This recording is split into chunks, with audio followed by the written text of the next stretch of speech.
V0의 수호천사로 등극하신 분입니다. 이거 왜 이래 진짜. 우인성 판사 이야기 한번 해보겠습니다. 지난주에 정말 신은규 변호사님이 다른 데서 말씀하신 거 들었는데 이 1심의 판결문은 이면지로도 쓸 수 없다. 아주 그냥 매콤한 판결 아니죠. 평론을 해주셨습니다. 요거 한번 가볼까요? 아니, 그러니까 그 우인성 판사가 지난 수요일에 정말 경악스러운 판결, 희대의 판결을 내렸거든요. 그러니까 결국에는 김건희라는 희대의 국정농단범 네. 내지는 뭐 내란까지도 지금 열어놓고 수사를 받아야 될 V0에 대해서 징역 15년형의 구형이 들어갔는데 사실 이 15년 자체도 너무 이거 좀 약하다 이런 의견이 많았어요. 네. 근데 갑자기 선고를 하는데 아니 주가 조작도 무죄라는 거예요. 그러더니 명태균 있잖아요. 자본시장법, 아니 그 정치자금법. 계약서도 안 쓰고 말이야. 그러니까 계약서를 안 썼으니까 무죄다. 이런 해괴한 논리를 대면서 결국에는 알선수재라고 하는 그 목걸이 받은 거 있잖아요. 네. 그거의 일부만을 유죄로 인정을 2개 해서 중에 1개였나 그랬죠? 네. 그래서 결국은 1년 8개월을 내린 겁니다.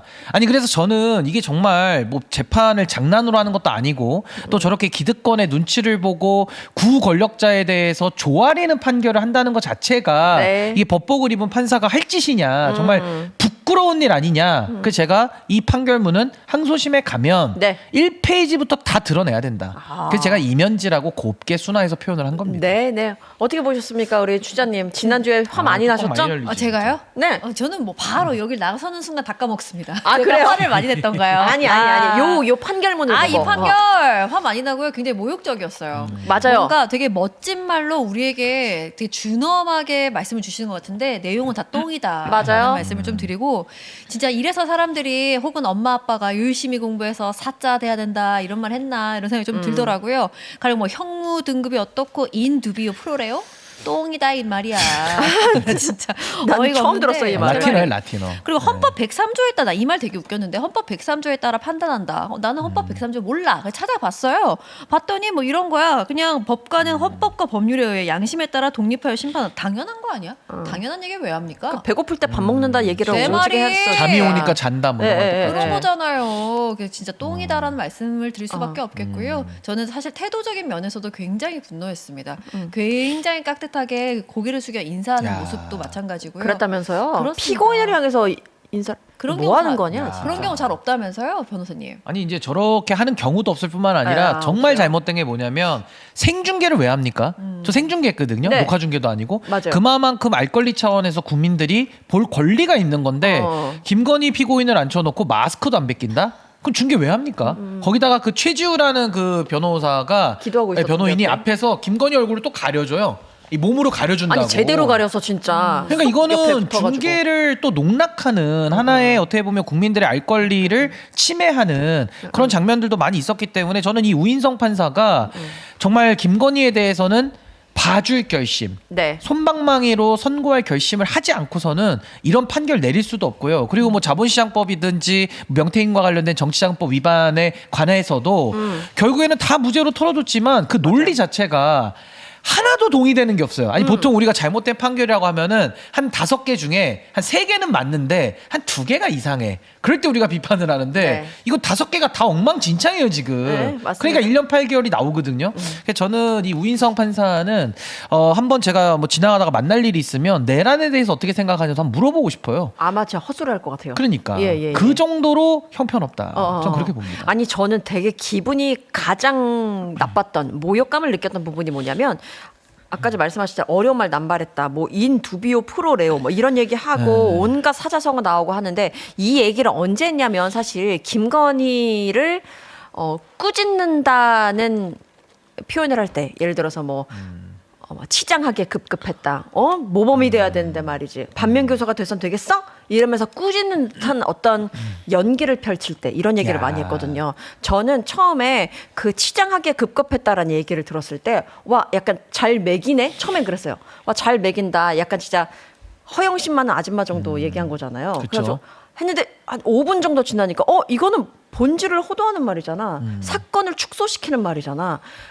그 김건희가 샤넬백을 받고 목걸이를 받을 때 치장하기 위해서 그걸 받은 거는 아닌 것 같거든요. 애시당초 주가 조작이든 주식을 잘했는지 모르겠지만 돈 많은 사람이 그걸 받을 때 나 치장해야지 단순히 허영심으로 그걸 받았겠냐고요. 뇌물이죠, 뇌물. 그렇죠. 사실은. 그리고 그걸 받으면서 자신의 권력을 확인하는 순간이었는데 그렇죠. 그게 아니라 그냥 이 사람이 약간 철없는 행동을 해서 타인에게 모범이 되지 않았어 정도로 사건을 축약시키는 얘기를 판결문에 써놨다는 거에 너무 기분이 나쁜 거예요. 근데 우리 묘성님이 아주 네. 정확하게 짚어주셨다고 저는 보는 게 결국 김건희가 무슨 돈이 필요해서 그거 살 돈 없어가지고 뭐 1,000만 원짜리 그러니까요. 받았겠어요?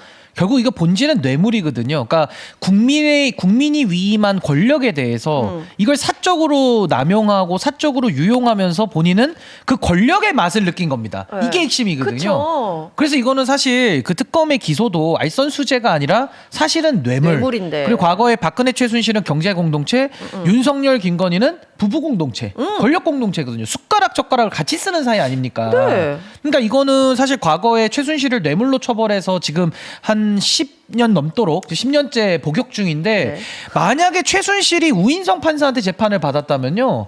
1년 정도 살고 나왔겠죠, 맞아요. 이미. 네. 근데 지금 최순실은 윤석열 검사가 해가지고 당시에 정상적인 판사들이 징역 25년 딱 때려가지고 지금도 복역 중이고, 김건희는 특검도 솜방망이 기소에다가 재판장이 저런 식의 엉뚱한 회개한 판결을 해버리니까 네. 이거 의문의 피해자가 지금 국민들 플러스 최순실이다, 제가 볼 때는. 네, 이 말이 됩니까, 이게? 그러게 아니 말입니다. 근데 아유. 그 법적인 건 이게 조금 시간이 지나서 많은 분들이 이제 법적 논리가 얼마나 허술하고 잘못된 건지는 많이 분석해 주셨잖아요. 네. 근데 저는 그냥 아주 쉽게 요거 하나 꼭 언급을 하고 싶었던 게 가장 치명적인 오류를 이거라고 생각합니다. 김건희를 권력을 잃은 자로 설정하잖아요. 난 이게 너무 이상하다고 생각을 했어요. 큰 틀에서 김건희는 권력을 내려놓은 적도 없고 법 앞에 선 적도 없습니다. 그러니까 이전에 그게 죄를 물을 수 없었던 거고 제도 위에 군림을 했었고 시민의 힘으로 박탈된 사람이에요. 그러면 우리가 말하는 건 권력을 잃은 자 현재를 묻는 게 아니고요.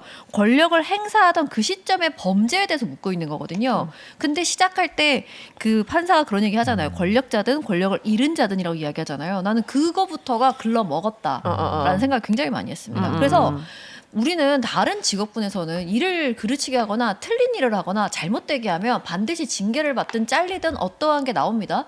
이렇게 말도 안 되는 판결을 내린 판사는 왜 그대로 계속 가는 거죠? 이 사람이 했던 거 이전에 다른 방송에서 많이 나왔습니다만 번번이 뒤집혔던 거, 예를 들어서 강용석 얘기도 그렇고요. 그거 가세현도 얘기하려고 그렇고. 그랬어요. 네. 그런 것들 다 뒤집히는데 그냥 무능력한 사람이잖아요. 실력이 없는 사람이에요. 아니 그리고 무능력의 기준은 멀리 이전까지 갈 것도 아닌 게 권성동 판결에서 보면 권성동도 사실 그 1억 받고 뭐 이런 거에 있어서 계약서가 있었겠냐고요. 계약서가 없었을 거 아니야. 그러니까 계약서 써서 유죄가 아니잖아요, 거기도. 그러니까요. 계약서 같은 아니 소리. 그런데 김건희보다 더 나왔거든. 김건희 그렇죠. 1년 8개월 나왔는데 권성동 2년 4개월 더 나왔잖아요. 나왔어, 지금 2년 아닌가요? 그러니까 2년이니까 24개월이고 아, 1년 그죠. 8개월이니까 아, 그쵸. 4개월 더 얹었죠, 지금 권성동. 아니 그렇게 된 거예요. 난 보면서 자기 판결에 있어서 자기 모순을 그 다음 판결에서 바로 보여줬으니까. 그러니까 어떻게 보면 우인성이 우인성하고 싸운 날이에요, 그날이. 1월 28일이 그치. 홍코너 우인성. 자코너 우인성 해가지고 막 권성동 재판에서는 막 때려 오르다가 여기서는 야 계약서가 없잖아 이러면서 막 무죄야 이렇게 우기고 있고 이게 뭡니까? 그러니까. 이 주먹 너무 앙증만. 이거 너무 앙증맞은 거 아니에요? 제가 또 이게 또 되지만은 그래서 이렇게 하는 표현하는 거고. 팔이 약간 조금 팔 깁니다, 저. 아 그래요. 팔 깁니다, 저. 아 진짜 돼보고 싶다. 네. 아니 근데 저는 그 핵심은 우인성의 자기 모순도 아주 중요한 핵심이고 그래서 제가 이거 항소심하면 깨진다 이면지도 아깝다라고 네네네. 한 것이고 핵심은 우리 추자님 말씀해 주신 대로 권력형 범죄 아닙니까? 그 권력을 가지고 주가 조작해가지고 자기 수사를 덮어버렸고 네. 그 권력이죠. 그 다음에 알선수재도 금거북이 뭐 무슨 뭐 목걸이 이제 이런 거 다 목걸이고 이제 금거북이도 재판 들어가는데 그 거북이가 문제가 아니라 목걸이가 문제가 아니라 그 다음 단계에서 김건희가 장관들한테 전화하고 인사하고 했던 그 권력형 범죄. 네. 그리고 그 공천농단 같은 경우도 정치자금법으로 이득을 본 그 정치자금법만이 아니라 정당 자체를 사유화해가지고 자기 사람 꽂아서 명태균이가 거기서 반띵해가지고 먹고 살게끔 만들어준 거 아닙니까? 그럼 국민의 대표자를 김건희가 정한 거거든요. 이런 민주주의 파괴 범죄, 권력형 부패, 권력형 농단 범죄에 대해서 네. 우인선 판사는 왜 그렇게 관대하냐? 이거는 원팀 아니고서야 이렇게 관대하기가 너무 어렵다. 옛날에도 하나회 청산할 때 누가 발끈했겠습니까? 하나회와 하나회 가족들이 발끈하는 거예요. 그랬겠죠? 지금도 국정농단 김건희 벌하는데 김건희 편을 들어주고 발끈한다? 그거 한 패거리일 가능성이 매우 높은 겁니다. 제가 볼 때는. 아니 그래서 2심에서는 이 사람의 판결문이 이면지로도 쓰이지 않을 정도의 그 무가치함을 말씀해 주셨는데 사실 2심을 생각해 보자면 어찌됐든 간에 조희대 대법원장의 무작위 배당이라는 얘기를 하면서 실제로는 입맛에 맞는 판사에게 사건을 맡기는 코드 배당 아닌가 뭐 이런 걱정이 많은 상황에서 그러니까 짜고 치는 배당도 가능하죠. 네, 그렇다면 2심에서 우리가 기대해 볼 수 있는 게 맞나 이런 의심도 들거든요. 뭐 그러니까 저는 사실 그래요. 이게 사법부의 독립이라는 게 무슨 무제한의 것을 말하는 건 아닌데 네. 사법부의 삼권 분립을 존중하지만 사법부가 잘못된 행위를 했을 때는 삼권 분립의 견제와 균형의 원리에 의해서 네. 국회가 탄핵 소추로 응하게 돼 있거든요. 그렇게 해서 휴먼 에러를 핀셋으로 제거하도록 되어 있는데 물론 뭐 최종적 판단은 헌법재판소가 단심제로 하겠습니다만은 근데 지금의 이 조희대 체제 그리고 네. 지기현 같은 사람, 우인성 같은 사람들이 날뛰고 있는 이런 상황 속에서 잘못된 재판과 잘못된 행위를 하는데 별로 외부적인 제재는 가하지 않잖아요. 네. 그러니까 전 이 부분이 가장 지금 대한민국 사회가 제대로 작동되고 있는 게 맞는가라는 근본적인 의심이 있고 만약에 뭐 탄핵에 대해서 뭐 역풍이 분다든지 뭐 국민들의 뭐 감정을 고려해서 안 한다라고 한다면은 현실적으로는 조희대 체제를 감수하는 방법밖에 없는 거예요. 그러게요. 아니, 그러니까 이거는 이거 아니면 저거지 뭐 순환 어떡해. 모순이에요. O 아니면 네. X인 거예요. 네. 그래서 저는 그렇다라고 한다면 우리가 항소심 재판장들의 양심에 또 기대하는 수밖에 없는데 또 그때 가서 후회할 가능성도 높은 거거든요. 그래서 저는 누누이 제가 사심이 와서도 여러 차례 말씀드렸습니다만은 우리에게 정해진 권한 그 권한을 썼을 때는 그 평가를 제대로 하고 그 평가에 대한 책임을 물어야 된다. 그래서 저는 조희대와 지기현의 이 사법농단에 대해서 우리가 너무 관대했기 때문에 지금 우인성의 행위에 대해서도 발만 동동동 거릴 뿐 전혀 있는 권한을 쓰지 않기 때문에 전 여기에 대해서는 조희대 임기가 2027년 6월까지인데 그때까지는 이 논란이 계속될 것 같습니다. 정말 걱정입니다, 이거 진짜. 엄청난 불씨를 남겼다고 생각하는데 사실 검찰이 이거 잘못됐습니다. 이들이 어떤 무고하게 괴롭힙니다라고 정치권에서 아무리 외쳐도 국민들이 사실은 뭐 잘못하는 부분이 있겠지만 그래도 검찰이 수사는 잘하지라거나 신뢰를 보내는 퍼센테이지가 있었어요. 그런데 시간이 지나면서 윤석열이라는 자가 대통령이 되고 대장질을 하는데 봤더니 검찰 저 조직이 정말 썩었구나라는 걸 굉장히 많은 분들이 쉽게 이해하게 됐거든요. 전 마찬가지로 지금 이 현상이 지금 현재 판사들은 뭐 어쩔 건데 우리가 판사인데 우리가 사법부야라고 의기양양하겠지만 이게 의외로 굉장히 많은 분들 마음속에 법원도 어쩌면 그냥 정치적인 인간들이 모여있는 곳일 수 있겠다. 그리고 저 개개인들이 우리가 생각했을 때는 사법부는 존중해야 되고 그들의 판결을 우리가 굉장히 존중해야 된다고 생각했는데 어쩌면 저것에 대해서 우리가 잘못됐다고 말해도 되겠네라는 생각이 든다고 생각합니다. 이게 본인들은 지금 못 느끼겠지만 굉장히 큰 개혁점에 지금 서 있다고 생각을 하는 거예요. 사법부가 잘못됐다는 걸 보다 많은 국민들이 쉽게 그리고 빠르게 알게 됐습니다. 이게 문제가 심각합니다. 그리고 이제 국민 주권이라는 개념을 제가 조금만 설명을 더 드리면 네. 대한민국의 모든 권력은 국민으로부터 나오고 국민들이 주권자인 거거든요. 이게 우리 헌법 1조 2항에 나오는 내용입니다.